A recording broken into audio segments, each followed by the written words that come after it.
अध्यक्ष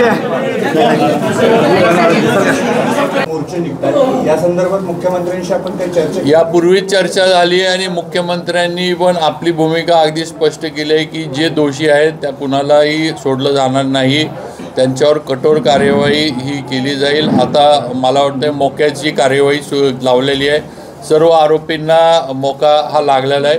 त्यामुळे आता ही न्यायप्रविष्ट बाब आहे, ह्याच्यावर आपण जास्त न्यायप्रविष्ट गोष्टीवर बोलणं किंवा त्याच्यावर काहीतरी वक्तव्य करणं हे योग्य नाही। पण राज्य सरकार आणि मुख्यमंत्री देवेंद्रजी फडणवीस 100% संतोष देशमुख यांच्या कुटुंबाला न्याय मिळवून देतील आणि अशा घटना महाराष्ट्रात परत घडल्या नाही पाहिजे ह्याची सुद्धा ते खबरदारी घेतील। राजीनाम्याची देखील मागणी होती धनंजय मुंडेच्या, मात्र सरकार त्याचा विषय बघा, शेवटी त्याचा विषय म्हणजे मुंडेंच्या राजीनाम्याचा हा अजितदादांच्या ह्याच्यातला आहे। दादांनी त्याच्याबद्दलचे किंवा पार्टी म्हणून त्यांनी निर्णय घ्यायचा आहे, त्याच्यावर मी भारतीय जनता पार्टीचा वाल्मिक कराड आणि आर्थिक संबंध आणि नैतिकता या दोन मुद्द्यावर राजीनामा मागितला जातो। नाही बरोबर आहे, पण परवा जे वळसे पाटलांनी एक स्टेटमेंट दिलं होतं जे आपण पण एखाद्या वेळेस बघितलं असेल की त्यांचं स्टेटमेंट होतं की कुठल्याही याच्यामध्ये धनंजय मुंडेंचा हात आहे असं कुठल्याही तपासात आलेलं नाही, तर मग त्यांनी राजीनामा का द्यावा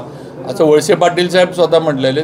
पण शेवटी हा विषय जो आहे हा राष्ट्रवादी काँग्रेसचा आहे आणि त्यांनी निर्णय घेतला पाहिजे। सुद्धा आपल्याला माहीत आहे की फडणवीस साहेबांनी दिलं होतं, त्यावेळेला सुद्धा ती दिल्यानंतर सुद्धा हायकोर्टामध्ये त्यांनी टिकवलं, पण ते सरकार बदलल्यानंतर सुप्रीम कोर्टामध्ये परत ते रद्द झालं, ही वस्तुस्थिती आहे, हे काही लपून राहिलेलं नाही।